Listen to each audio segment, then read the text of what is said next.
بسم اللہ الرحمن الرحیم۔ الحمد للہ وحدہ والصلاة والسلام علی من لا نبی بعدہ۔ آج سیدنا ابو بکر صدیق اکبر رضی اللہ تعالیٰ عنہ کی منقبت سن لیجئے، جس کے کچھ شعر تو میں نے 15-20 برس پہلے لکھے تھے، لیکن اسے مکمل اسی مہینے کیا ہے، تو تبرکاً سن لیجئے۔ فارسی میں ہے تو پہلے میں منقبت پوری پڑھ جاؤں گا، اس کے بعد پھر ترجمے کے ساتھ سنا دوں گا، اور کچھ ضروری توضیحات اگر کرنی پڑی تو وہ بھی کر دوں گا، کیونکہ سیدنا ابو بکر رضی اللہ تعالیٰ عنہ کے ساتھ تعلق کی گہری بنیادیں ہمارے اندر سے جیسے ڈھہ رہی ہیں، یا کل جماعت صحابہ کے ساتھ جو قلبی، ذہنی اور ارادی تعلق ہے، وہ ہماری نالائقی، غفلت اور احسان فراموشی کی وجہ سے کمزور پڑتا جا رہا ہے۔ تو اس کے کچھ اسباب داخلی ہیں جس کے ہم ذمہ دار ہیں، یا جس کے ہم زیادہ ذمہ دار ہیں، اور کچھ اسباب اس کے باہری اور بیرونی بھی ہیں جن سے ہماری جہالت ثابت ہوتی ہے۔ داخلی اسباب سے ہماری قساوت اور احسان فراموشی ثابت ہوتی ہے، اور خارجی اثرات کو قبول کرنا گویا ہماری جہالت اور بے وقوفی پر دلیل ہے۔ تو بہرحال اپنے طور پہ اس کا کچھ ازالہ کرنے کی کوشش کی ہے، اللہ قبول فرمائے۔ تو در منقبت ابو بکر صدیق اکبر رضی اللہ تعالی عنہ، حالا نہ عشق شعلہ حراق گشتہ بود، حالا نہ عشق شعلہ حراق گشتہ بود، در فن سوختن دل من طاق گشتہ بود، اور زاں پیشتر کہ روئے نمایت خلافتش، زاں پیشتر کہ روئے نمایت خلافتش، صدیق امام انفس و آفاق گشتہ بود، صدیق امام انفس و آفاق گشتہ بود، در مکتب فنا و بقا چون ورود کرد، در مکتب فنا و بقا چون ورود کرد، اول مدرس ہمہ اسباق گشتہ بود، اول مدرس ہمہ اسباق گشتہ بود، اور در خاص گانے بارگہ قرب مصطفیٰ صلی اللہ علیہ وآلہ وسلم، در خاص گانے بارگہ قرب مصطفیٰ، آں یار غار از ہمہ سباق گشتہ بود، آں یار غار از ہمہ سباق گشتہ بود، اور صوفی در انتہائے سفر پیش آں جواد، صوفی در انتہائے سفر پیش آں جواد، دست جنید و کاسہ دقاق گشتہ بود، اور احوال لا تناہی یک وصف آں جناب، احوال لا تناہی یک وصف آں جناب، بیش از 200 دفاتر و اوراق گشتہ بود، اور او برزخ است بین ولی و نبی مدام، او برزخ است بین ولی و نبی مدام، ان قول خوش بگیر کہ میثاق گشتہ بود، ان قول خوش بگیر کہ میثاق گشتہ بود، او نائب الرسول بکل الوجوہ شد، او نائب الرسول بکل الوجوہ شد،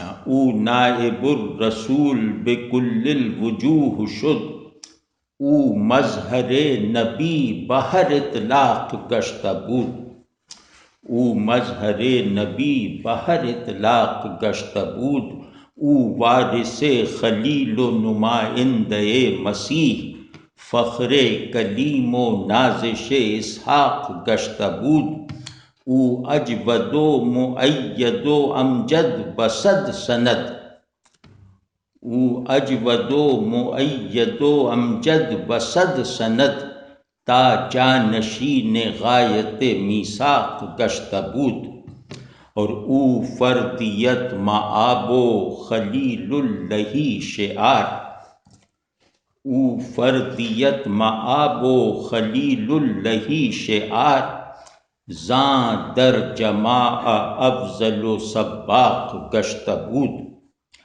زاں در جماع افضل و سباق گشتہ بود، او اکمل و مکمل و اوفق بدون ریب، او اکمل و مکمل و اوفق بدون ریب، در بذل و در سخا و در انفاق گشتہ بود، او اکمل و مکمل و اوفق بدون ریب، در بذل و در سخا و در انفاق گشتہ بود، اے صوفیاں عروج و نزول شما تمام، اے صوفیاں عروج و نزول شما تمام، یک لمحہ از سوانح او باق گشتہ بود، اور ہر شیخ و ہر امام و ہر ابدال و ہر ولی، ہر شیخ و ہر امام و ہر ابدال و ہر ولی، برخان دولت و کرمش چاق گشتہ بود، اور در فضل و در تواضع و در فقر و در غنا، در فضل و در تواضع و در فقر و در غنا، در زہد و در خفا و صفا طاق گشتہ بود، اور کو ذرہ ز لطف ابو بکر جذب کرد، کو ذرہ ز لطف ابو بکر جذب کرد، از دوستان داور خلاق گشتہ بود، از دوستان داور خلاق گشتہ بود، اور صوفی رسید تا بنہایات جذب و وجد،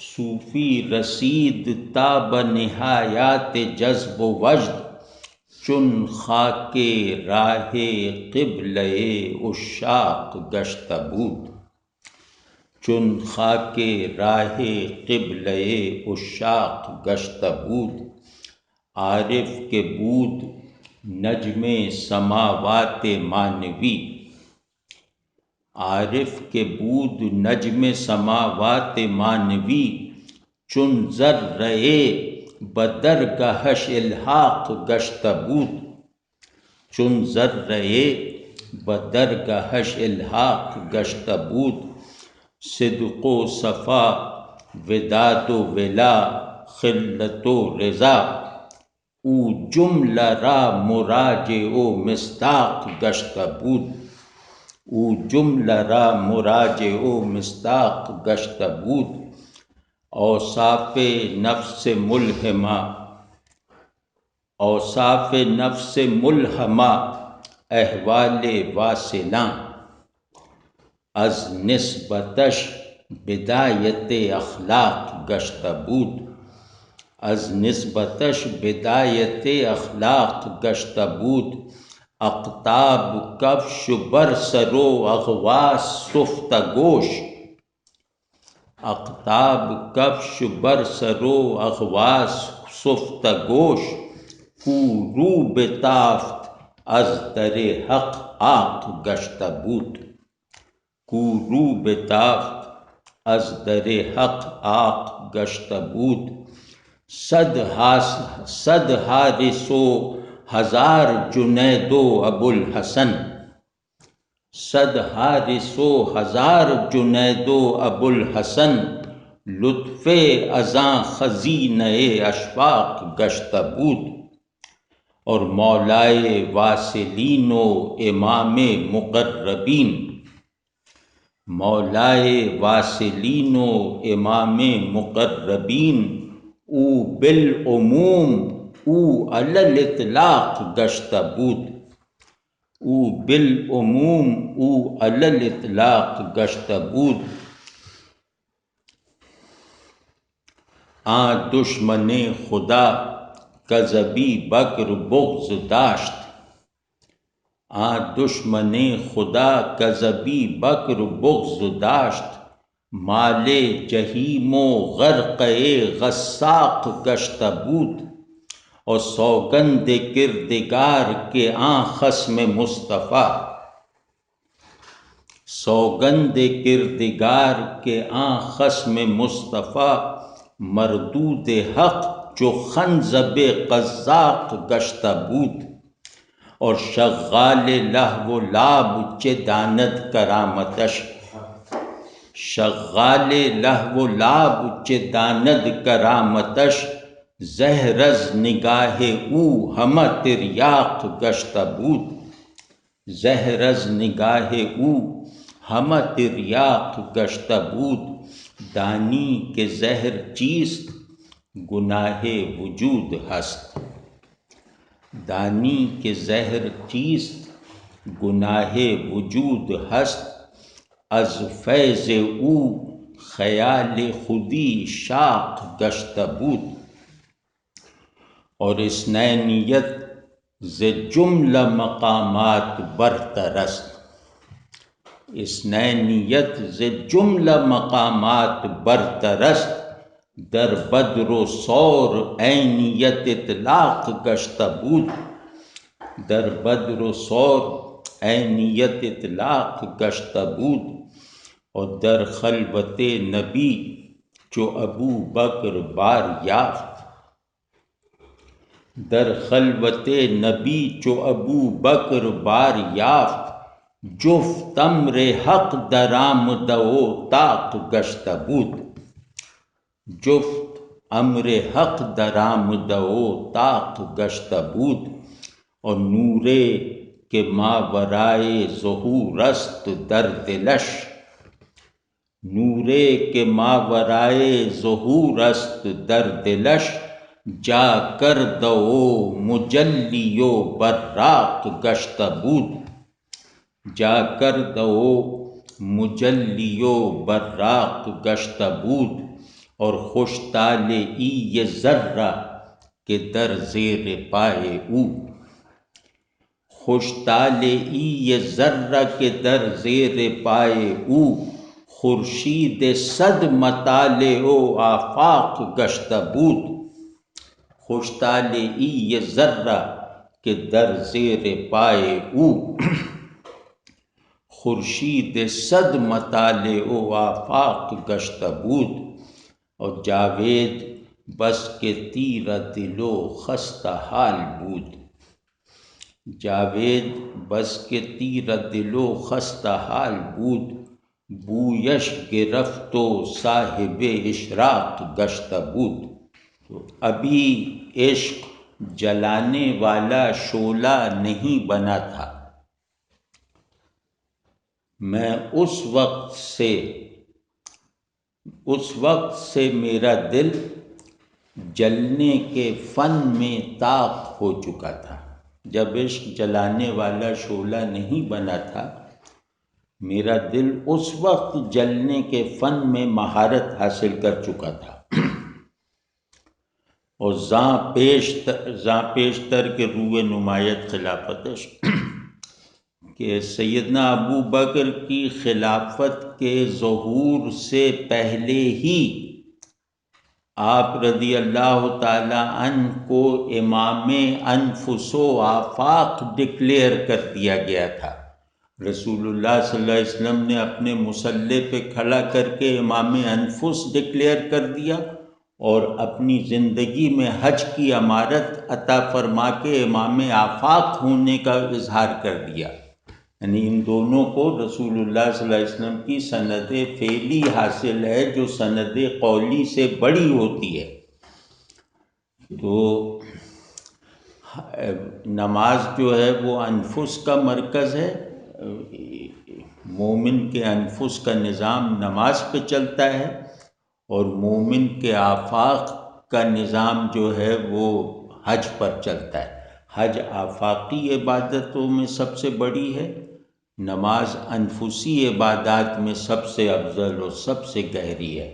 تو دونوں میں امامت اور امارت عطا فرما کر آپ صلی اللہ علیہ وسلم نے سیدنا ابو بکر کو امام انفس و آفاق بنا دیا، اور ان لوگوں کا امام بنایا جن سے کامل جماعت کوئی ہو ہی نہیں سکتی، یعنی کاملین کی نماز کا امام بنایا، کاملین کے حج کا امیر بنایا۔ تو اور کیونکہ اس میں شکایت ہے صوفیوں سے، صوفی متاثرین جو ہیں وہ سیدنا ابو بکر اور اس طرح کی ہستیوں کا نام بھی لینا گویا اپنے لیے خطرناک سمجھتے ہیں، کیونکہ ظاہر ہے کہ ان حضرات کا اگر شیخین کا نام آ گیا تو تصوف میں داخل ہو جانے والی شیطنت اور مشرکانہ رسوم کا ایک یک لخت خاتمہ ہو جائے گا۔ ان دونوں ناموں میں یہ تاثیر ہے کہ ان کی موجودگی میں شرک و بدعت نہیں چل سکتا۔ تو یہ گویا صوفی اپنا دفاع کرتے ہیں خود کو ابو بکر و عمر سے دور اور لا تعلق رکھ کر، تو لیکن انہی کی اصطلاح میں انہی کو شرم دلانے کے لیے کہا جا رہا ہے کہ فنا اور بقا صوفیانہ اصطلاحات ہیں، یعنی یہ اللہ سے تعلق کے دو بڑے احوال اور دو بنیادی مقامات ہیں، فنا فی اللہ ہو جانا، بقا باللہ حاصل کر لینا۔ تو یہ گویا ہر صوفی ان دو پولز کے بیچ میں رہتا ہے، اپنے تمام اعمال، اپنے تمام خیالات اور اپنے تمام احوال سمیت۔ تو اس کے ہر حال، اس کے ہر فعل، ہر قول اور ہر خیال پر یا تو فنا کا حکم صادق آتا ہے یا بقا کی بات وارد ہوتی ہے۔ تو اس لیے ان کی مانوس اصطلاح میں ان کے سیر و سلوک کی مجموعی منزلوں کے حوالے سے یہ کہا ہے کہ جب فنا و بقا کے مدرسے میں سیدنا ابو بکر نے پہلا قدم رکھا تو پہلا قدم رکھتے ہی وہ اس مدرسے کے تمام اسباق کے مدرس اعظم بن گئے، یعنی فنا و بقا کے بھی جتنے بے شمار اسباق تصوف میں معروف ہیں، ان تمام اسباق کے مدرس اعظم ابو بکر ہیں، اور ان سے درس نہ لینے کے نتیجے ہی میں نام نہاد صوفیوں کا یہ حشر ہو رہا ہے کہ ان کا شرک بھی بدذوقی کے ساتھ ہے، ان کی بدعتیں بھی اگلی نس کے ساتھ ہیں۔ اور کون ابو بکر؟ اے آج کل کے جاہل صوفیوں، تمہیں معلوم ہے کہ ابو بکر کون ہیں؟ کہ وہ رسول اللہ صلی اللہ علیہ وسلم کے قرب کی بارگاہ میں سب سے زیادہ نزدیک بیٹھے ہوئے لوگوں میں سب سے آگے ہیں، یعنی آپ صلی اللہ علیہ وسلم کے مقرب ترین حضرات کی صف میں بھی ابو بکر سب سے آگے ہیں۔ تو یعنی اگر ابو بکر کو مقرب ترین کہا جائے گا تو یہ لفظ، یہ صفت کسی اور کے لیے استعمال نہیں کی جائے گی، تو یہ درجہ ہے۔ تو اور صوفی کا کام یہ ہے، صوفی کی کامیابی یہ ہے، صوفی کی سند فلاح یہ ہے کہ وہ اپنا سارا سیر و سلوک مکمل کر کے اپنے تمام مقامات و مراتب کی تکمیل کر کے اپنے سفر کی انتہا پر پہنچ کر اب اس پر لازم ہے کہ وہ اس سخی کے آگے یعنی سیدنا ابو بکر کے آگے جنید بغدادی کا دست حاجت بن کے رہے، یا ابو بکر دقاق رحمۃ اللہ علیہ جو ایک اور امام صوفیہ ہیں ان کا کشکول بن کے رہے، یا اس کو یوں سمجھ لیں کہ صوفی سلوک صوفی روایت کی انتہا پہ پہنچے جنید اور دقاق، ان دونوں کے انتہا پر ہونے کا ثبوت یہ ہے کہ یہ ابو بکر کے آگے دریوزہ گر بن کے رہے، ابو بکر کے آگے کشکول بن کے رہے، ابو بکر کے آگے دست سوال بن کے رہے، ورنہ اگر یہ بننے میں کامیاب نہ ہوتے تو اب وہ جنید و دقاق نہ بن پاتے۔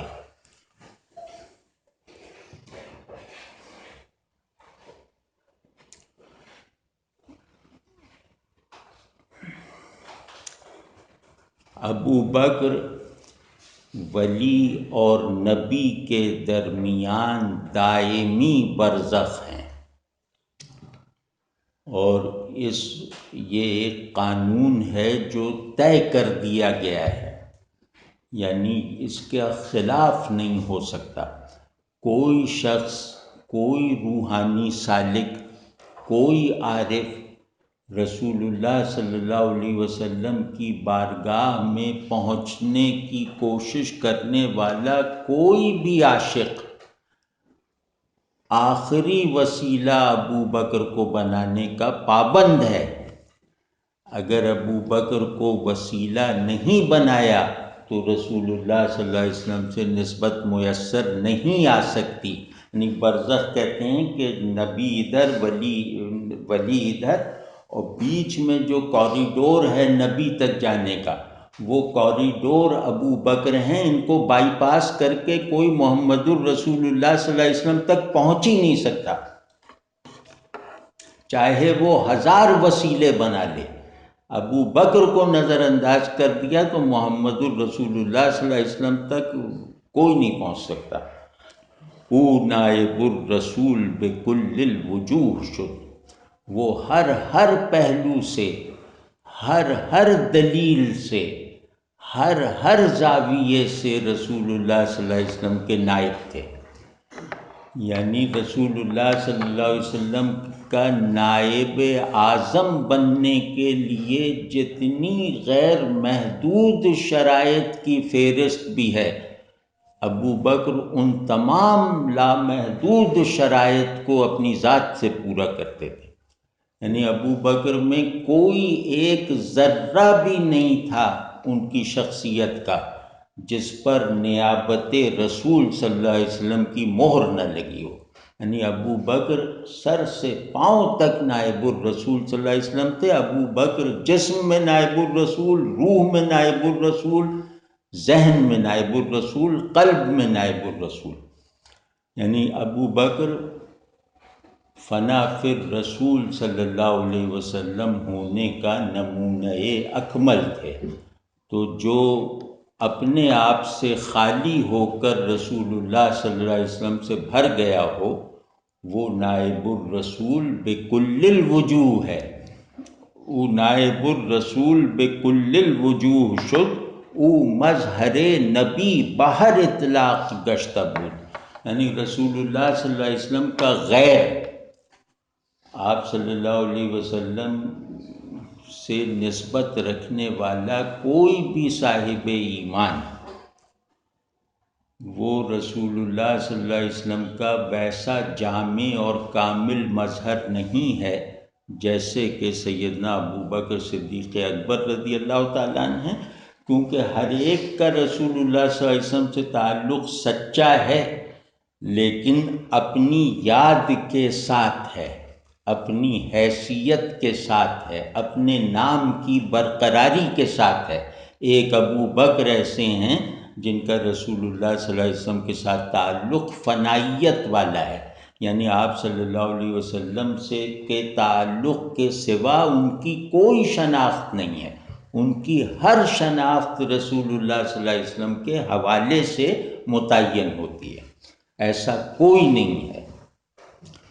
تو وہ مظہر نبی باہر اطلاق گشتہ بود. باہر اطلاق کا مطلب یہ ہے کہ وہ رسول اللہ صلی اللہ علیہ وسلم کے اپنے غیر میں اظہار پانے کی جتنی بھی جہتیں ہیں وہ سب جہتیں اظہار اور ظہور کی ابو بکر کی ذات میں جمع ہو کر ظاہر ہوئی ہیں. آپ سمجھیں، باقی سب مظاہر جو ہیں وہ جزوی ہیں، کچھ چیزوں کا مظہر ہیں، کچھ چیزوں کے نہیں ہیں. ابو بکر جو ہیں رسول اللہ صلی اللہ علیہ وسلم کے اندر جتنا بھی سامان اظہار ہے، یعنی جتنا اللہ نے مقرر کیا ہے کہ رسول اللہ صلی اللہ علیہ وسلم اپنے خادموں میں، اپنے غیر میں، اپنے ماننے والوں میں اپنا اظہار کر سکیں، تو آپ صلی اللہ علیہ وسلم کا وہ تمام اللہ کی طرف سے مقرر کردہ، معین کردہ اظہار صرف ایک شخص میں ہوا ہے، اور وہ ابو بکر ہیں. وہ وارث خلیل ہیں اپنی یکسوئی میں، وہ ابراہیم علیہ السلام کے وارث ہیں اپنی یکسوئی میں، وہ مسیح علیہ السلام کے نمائندے ہیں اپنی روحانیت اور صفائے باطن میں. وہ کلیم اللہ، موسیٰ کلیم اللہ کا فخر ہیں، یعنی موسیٰ کلیم اللہ بھی ان کی نسبت سے آخرت میں فخر کریں گے کہ میرے سلسلہ نبوت کے خاتم کو ایسا نائب میسر آیا. تو جس طرح موسیٰ علیہ السلام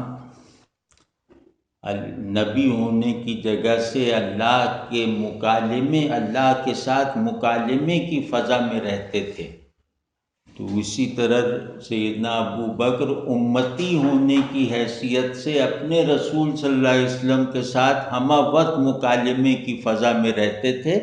ان کا مکالمہ کیا تھا؟ وہ رسول اللہ صلی اللہ علیہ وسلم کا کلام خود رسول اللہ صلی اللہ علیہ وسلم کو سنا دیتے تھے. رسول اللہ صلی اللہ علیہ وسلم جو کہنا چاہتے تھے وہ ابو بکر کی زبان پہ جاری ہو جاتا تھا. تو وہ فخر کلیم اور نازش اسحاق گشتہ بود. وہ سب سے زیادہ سخی، سب سے زیادہ تائید یافتہ اور سب سے زیادہ بزرگی والے تھے اپنی جماعت میں 1000 اسناد کے ساتھ، 1000 نصوص کے ساتھ، کہ وہ اپنی جماعت میں اور امت مسلمہ میں قیامت تک کے آخری فرد کے مقابلے میں سب سے زیادہ سخی ہیں، سب سے زیادہ تائید یافتہ ہیں، سب سے زیادہ بزرگی والے ہیں، اور اس پہ سینکڑوں سندیں موجود ہیں. اور یہ سب ہیں جبھی تو وہ میثاق جو ازلی تھا، یوم میثاق کا مقصود رسول اللہ صلی اللہ علیہ وسلم ہے نا، تو جن کے لیے میثاق لیا گیا ان کی نیابت اور جانشینی کے لیے ایسا ہی آدمی چاہیے تھا. تو وہ اکمل ہیں، سب سے زیادہ کمال والے ہیں، وہ مکمل ہیں، وہ دوسروں کو بھی کامل بنا سکتے ہیں، وہ اوفق ہیں، وہ سب پر فائق ہیں، انہیں سب سے زیادہ تائید الہی میسر ہے. اور ان سب فضائل میں کوئی شک نہیں، ان سب فضائل میں شک کرنا جہالت ہے، یا دینداری میں کمی ہے، یا رسول اللہ صلی اللہ علیہ وسلم کے ساتھ تعلق میں رکھنا اور نقص ہے. اگر جو آدمی ابو بکر کے ان فضائل پر شک کرتا ہے تو اس میں کوئی شک نہیں. اور دیکھتے نہیں ہو کہ وہ بذل میں، مطلب بلا کھٹک دینے میں، بذل کہتے ہیں دیتے رہنا، لینے والے کا چہرہ یاد کیے بغیر اسے دیتے رہنا۔ بذل کہتے ہیں ایسا دینا جس کے بغیر رہا نہ جا سکے، جس میں کبھی کوئی خلل نہ آئے۔ اور در سخا، سخاوت میں اور انفاق میں تم دیکھتے نہیں ہو کہ دنیا میں انسان کے مفید ہونے کی یہ سب سے بڑی اقدار ہیں، بذل، سخا اور انفاق۔ ان سب میں ابو بکر اپنے تمام ساتھیوں سے لامحدود گنا افضل ہے۔ تو پھر اب وہ صوفیوں کی طرف کہ اے صوفیو، اے جاہل صوفیو، اے سنگ دل صوفیو، اے ہوا پرست صوفیو، تم جس عروج و نزول، ان کے یہاں ہوتا یہ کہ عروج ہے مراتب کمال طے کرنا، پھر عروج میں کمال کی تکمیل ہوتی ہے نزول کے ذریعے سے، یعنی پہلے اللہ سے لینے کا سفر طے کرنا، پھر اللہ سے لے کے اسے مخلوق میں بانٹنے کے لیے واپس آنا، یہ ان کا پورا سفر کمال ہے۔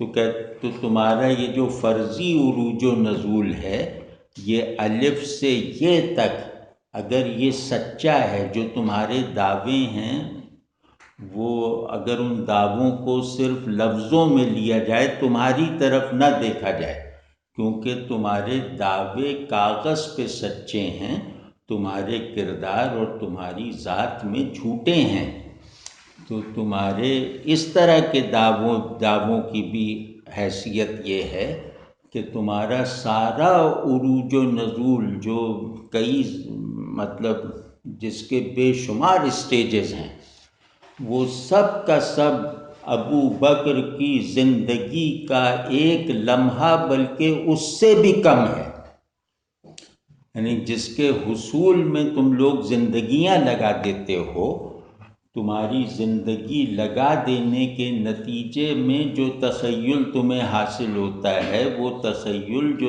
صرف تمہاری زبان پر ہے، تمہارے عمل اور احوال میں نہیں ہے، تو تمہارا وہ مبالغے والا تخیل اور تصور بھی ابو بکر کی ذات کے ساتھ اگر ٹیلی کیا جائے تو وہ ان کی زندگی کے ایک لمحے سے بھی کم تر ہے۔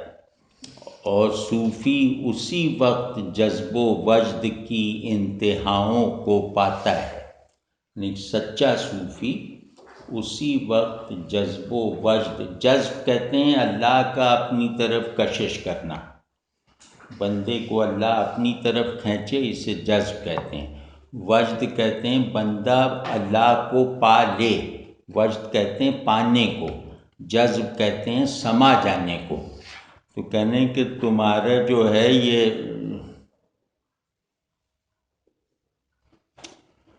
کہ جب صوفی جذب و وجد، عروج و نزول کی انتہاؤں کو پاتا ہے، جو صوفی بھی، تو اس کو ذرا کھنگال کے دیکھو گے تو تمہیں یہ نظر آئے گا کہ وہ اس قبلہ عشاق کی خاک پا بن کر اپنی منزلوں تک پہنچا ہے، یعنی رسول اللہ صلی اللہ علیہ وسلم کے عشاق کی ظاہر ہے کہ ایک غیر محدود فہرست ہے، لیکن ان عشاق کا قبلہ ابو بکر ہیں۔ قبلہ عشاق کا لقب اگر کسی کو سزاوار ہے تو وہ ابو بکر صدیق اکبر ہیں۔ تو جب تک ابو بکر کے پاؤں کی خاک نہیں بنو گے، اس وقت تک اے صوفیو جذب و وجد کی انتہاؤں تک پہنچ ہی نہیں سکتے تم۔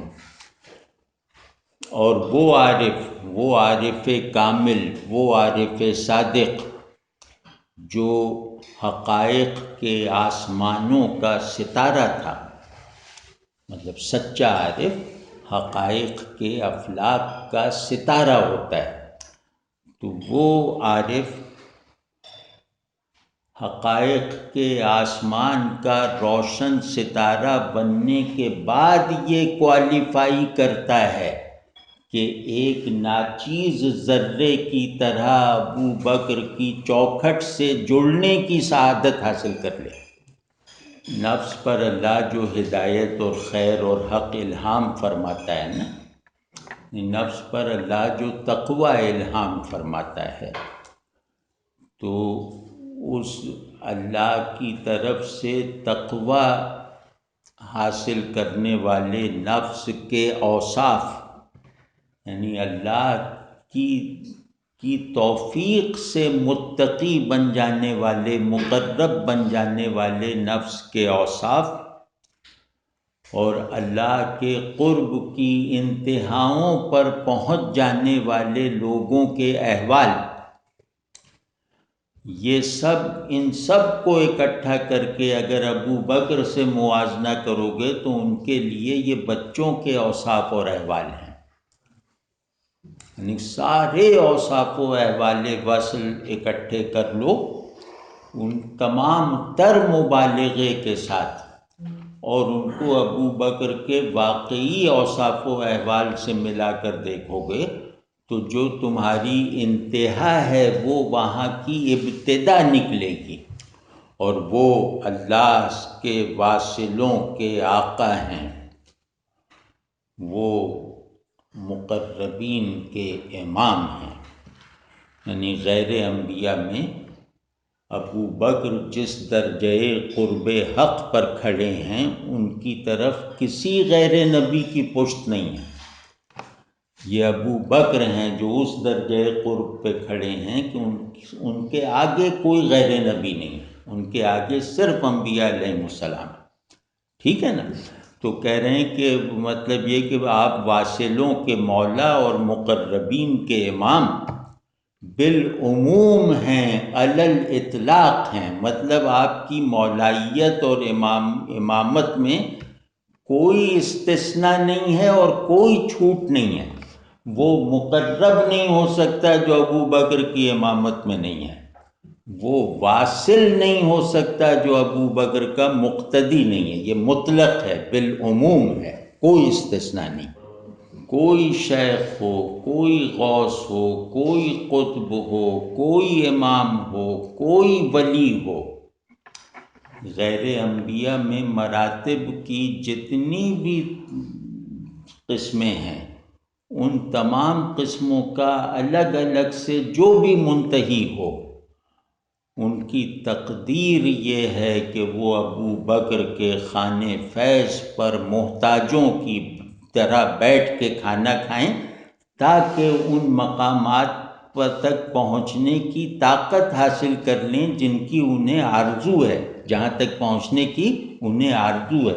یعنی آدمی کی روحانی استعداد امت محمدیہ علی صاحبہ الصلاۃ والتسلیم میں پیدا ہی نہیں ہو سکتی ابو بکر رضی اللہ تعالیٰ عنہ کے ساتھ ایک نسبت مریدی پیدا کیے بغیر، اور جس نے آپ کے لطف، مہربانی، شفقت کا ایک ذرہ بھی اپنے اندر جذب کیا، جس پر آپ کی مہربانی کا ایک ذرہ بھی پڑ گیا، وہ اللہ کے دوستوں کی صف میں شامل ہو گیا، کیونکہ ابو بکر کے قدم سے اٹھنے والی گرد بھی منزل تک پہنچانے کے لیے کافی ہے۔ وہ خوش نصیب ہے جس پر ابو بکر کے سفر سے اٹھنے والی گرد پڑ گئی، وہ گرد جب وہ منزل پہ پہنچ کے دیکھے گا تو وہ گرد راستے سے نہیں اڑی ہوتی،